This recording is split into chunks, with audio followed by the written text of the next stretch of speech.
Bueno, el síndrome nefrótico básicamente es una proteinuria en orina de 24 horas más de 3,5 gramos al día.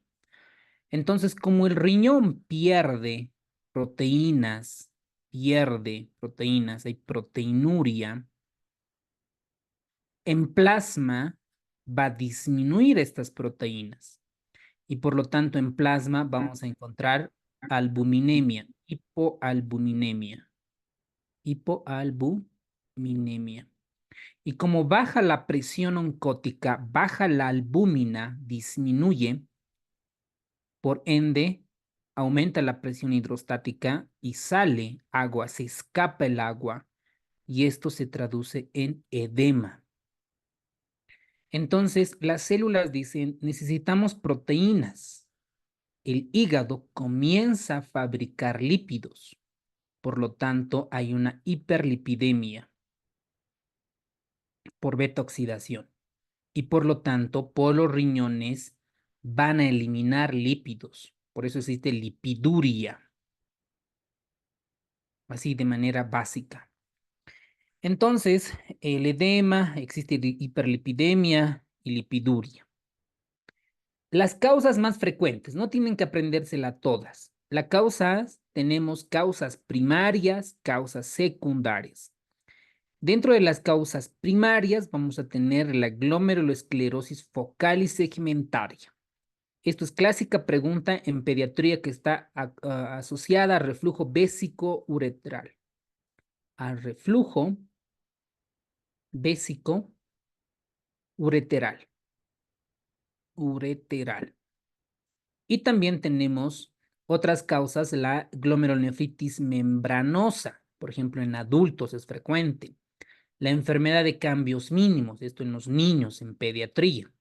Y las otras glomerulopatías membranoproliferativas. Como causa secundaria a algo, puede ser a diabetes, lupus, amiloidosis, medicamentos. Entonces, la enfermedad de cambios mínimos es la causa más frecuente de síndrome nefrótico en los niños. Y en los adultos, la enfermedad de cambios, la glomerulopatía membranosa, ¿ok? Membranosa. Entonces, anótense en su resumen. La causa más frecuente de nefrótico en niños es enfermedad de cambios mínimos. La causa más frecuente en adultos es la glomerulopatía membranosa. ¿Ok? Listo.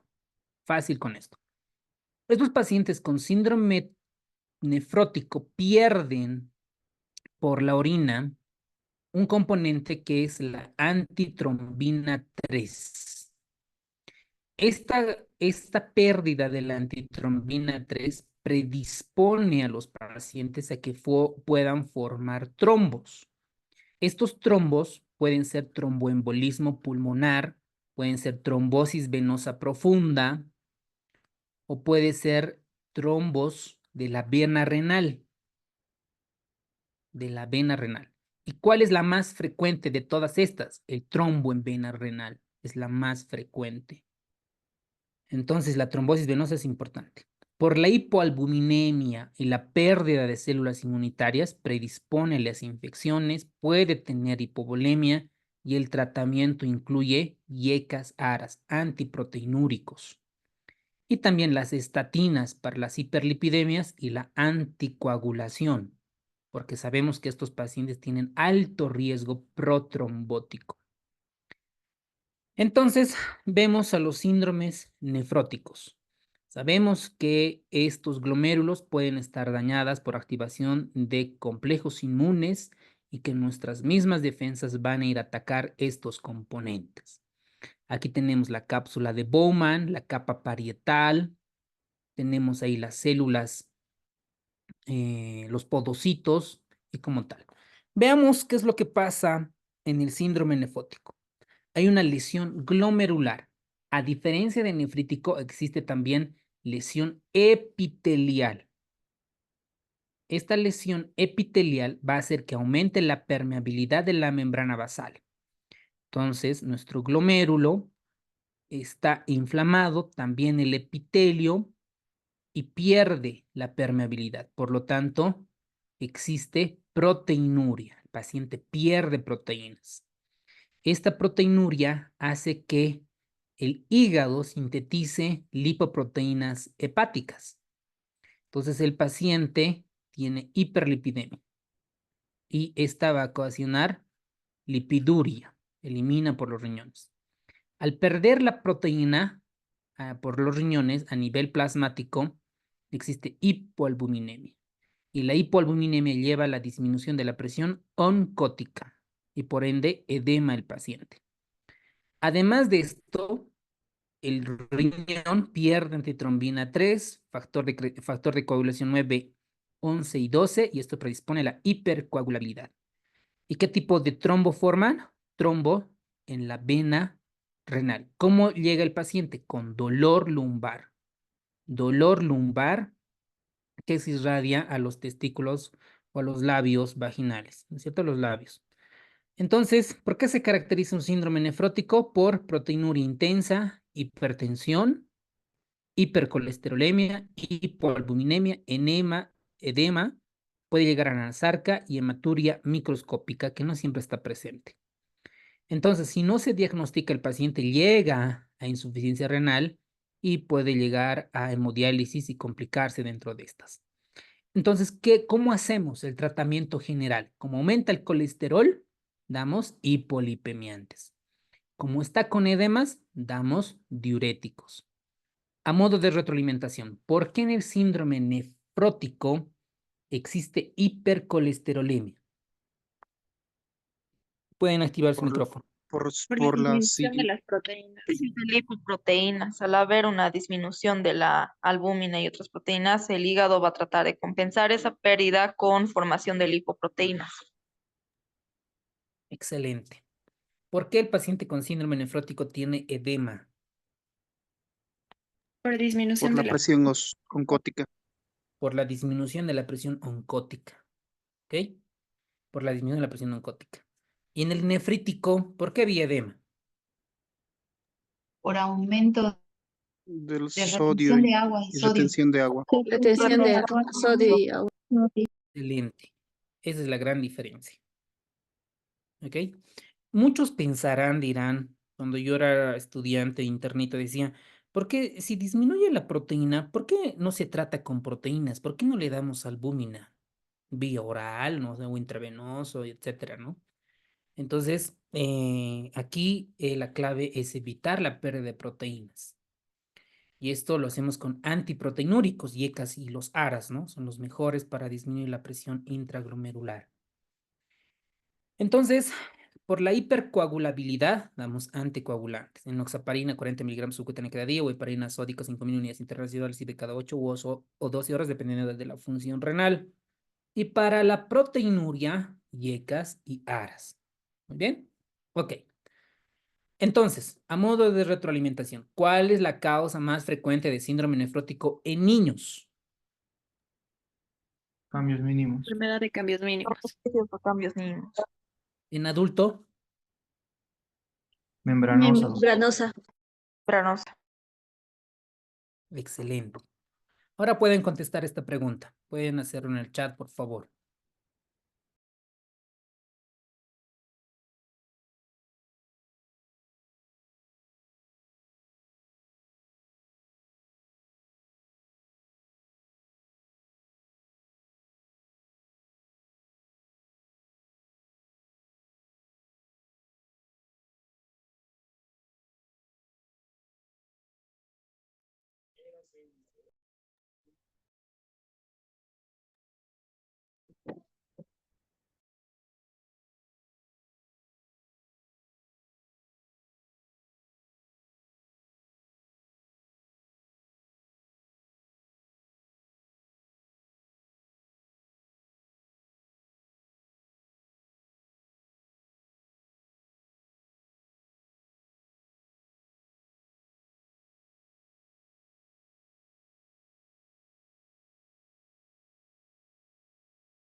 Muy bien, muchas gracias por participar. Entonces, la enfermedad de cambios mínimos, su nombre dice cambios mínimos. Es decir, que al microscopio óptico no se ve nada incluso se ve normal. Mientras que al microscopio electrónico sí hay alteración de los podocitos. En estos podocitos, normalmente tiene sus microvellosidades. Incluso una tiene otras microvellosidades así, ¿no? Más o menos, ahí son los podocitos.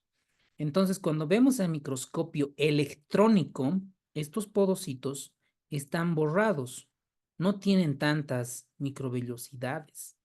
Por eso se dice que hay una respuesta de linfocitos que atacan a los podocitos. Afecta al 70 al 90% a los niños y 10 al 15% en los adultos. Esta enfermedad de cambios mínimos pueden ser primarias o pueden ser secundarias. ¿Secundarias a quién? A enfermedad de Hodgkin, a las alergias o AINES.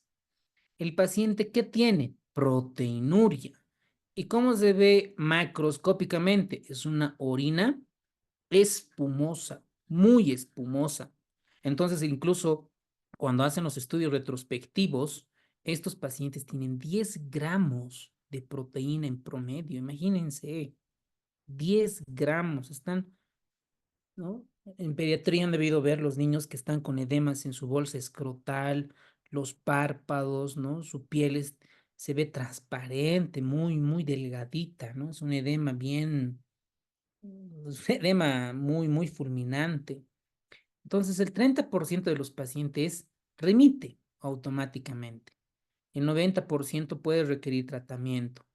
Podemos emplear o está indicado utilizar corticoides, inmunosupresores y si no mejora, recién vamos a la biopsia. Buscamos otros diagnósticos diferenciales. Entonces, al microscopio óptico no hay una lesión glomerular obvia.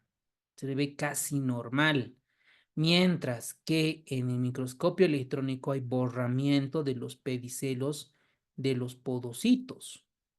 Entonces, en las biopsias repetitivas incluso se puede comenzar a ver las glomerulosclerosis focales segmentarias. ¿Ok? Entonces, como ustedes bien contestaron, del 70 al 90% es causa de síndrome nefrótico en niños. La microscopía electrónica muestra un borramiento de los pedicelos de los podocitos.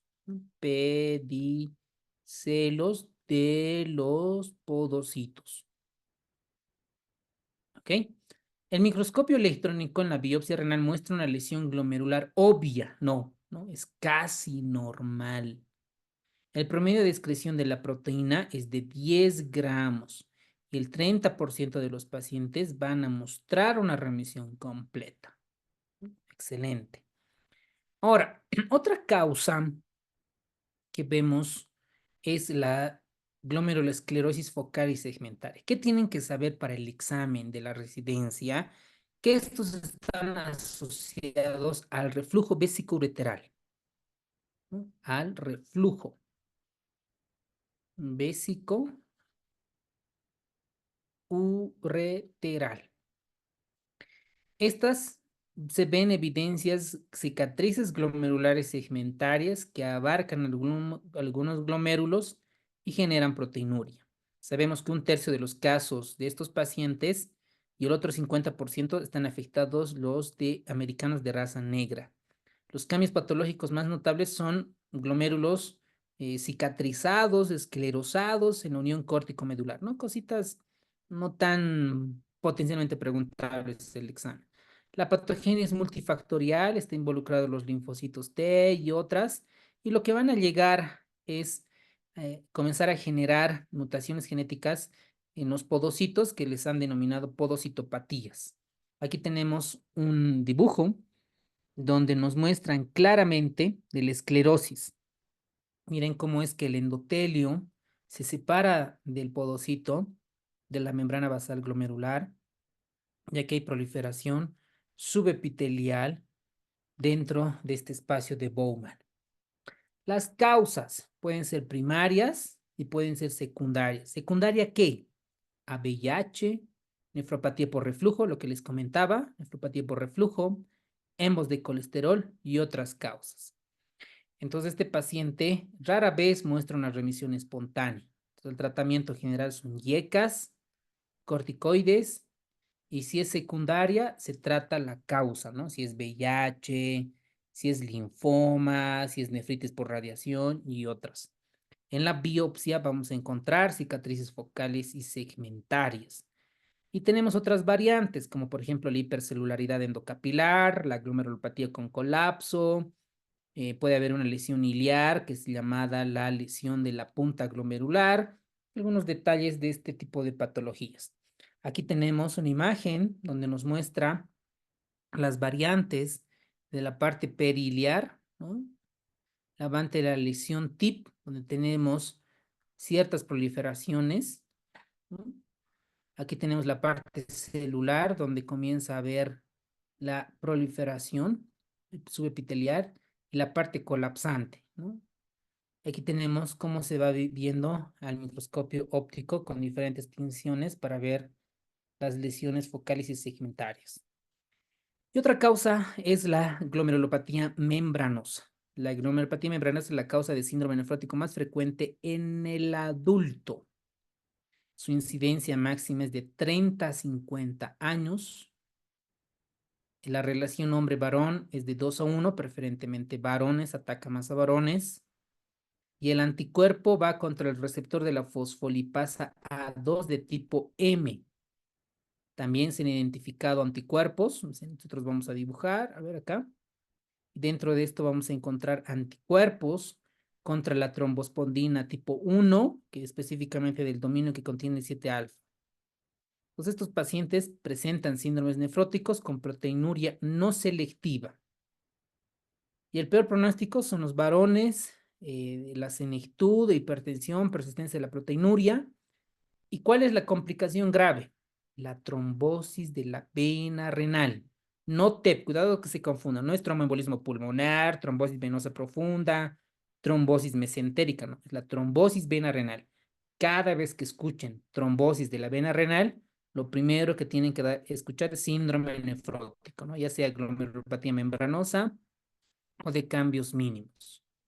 Entonces, la causa es idiopática y si es secundaria, puede ser secundaria hepatitis B, la C, cáncer, fármacos, enfermedades inmunitarias y otras. ¿Qué vamos a ver? Vamos a encontrar depósitos de inmunocomplejos de estos anticuerpos en la parte subepitelial. Al microscopio óptico vamos a encontrar engrosamiento de la membrana basal glomerular. A la inmunofluorescencia vamos a encontrar depósitos granulosos ¿de qué? De IgG, complemento C3 y en la parte subepitelial, ¿no es cierto? Ahora, el tratamiento son medidas generales y obviamente vemos la causa. ¿Por qué? Y si no tiene hepatitis, no es autoinmunitaria, no es genético y otros, el tratamiento son inmunosupresores con corticoides, ciclofosfamida, clorambucilo y entre otros. Aquí tenemos una imagen, ¿no? Cómo están los depósitos subepiteliales de IgG, C3 principalmente. Otra causa de síndrome nefrótico es la nefropatía diabética que ya la domina, ¿no? Ahí tenemos el factor de riesgo, la diabetes mellitus tipo 2. Esto es lo que les comentaba en lesión en enfermedad renal crónica, creo, que son los famosos de nódulos de Kilmenstein-Wilson. Estos nódulos, ustedes ven aquí en la imagen, no son nada más que formación mesangial, acumulación de matriz extracelular, glucosaminoglicanos, proteoglicanos, ácido hialurónico de estos nódulos, ¿no? Esto es característico de nefropatía diabética, pero no es el único, ¿no? También en otras nefropatías pueden presentarse. Entonces, ahí tenemos como dato para este síndrome nefrótico. Y esto ya habíamos comentado, la albuminuria entre 30 a 300, la microalbuminuria es un factor de riesgo para enfermedad cardiovascular, como alguien comentó. La proteinuria variable entre 500 a 25 gramos, sobre todo en síndromes nefróticos. En pacientes que ya tienen 10 años, 20 años con ese tipo de enfermedad, van a llegar a terapia de reemplazo renal. Y el tratamiento es control de la hipertensión, glicemia con yecas y aras, y dependiendo qué enfermedad, ¿no? Las enfermedades por depósito glomerular. Este depósito glomerular son ocasionadas por las discrasias de los plasmocitos que producen excesivamente inmunoglobulinas. Entonces nos vamos a dibujar acá. ¿Quién produce? No, pregunta de ciencias básicas. ¿Quién produce, quién sintetiza los anticuerpos inmunoglobulinas o gamma globulinas? ¿Qué tipo de célula sintetiza?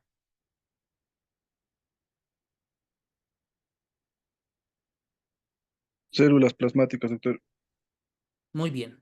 Las células plasmáticas. ¿De dónde provienen las células plasmáticas?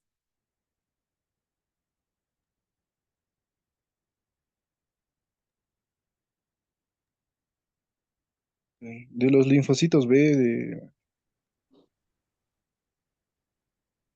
Muy bien.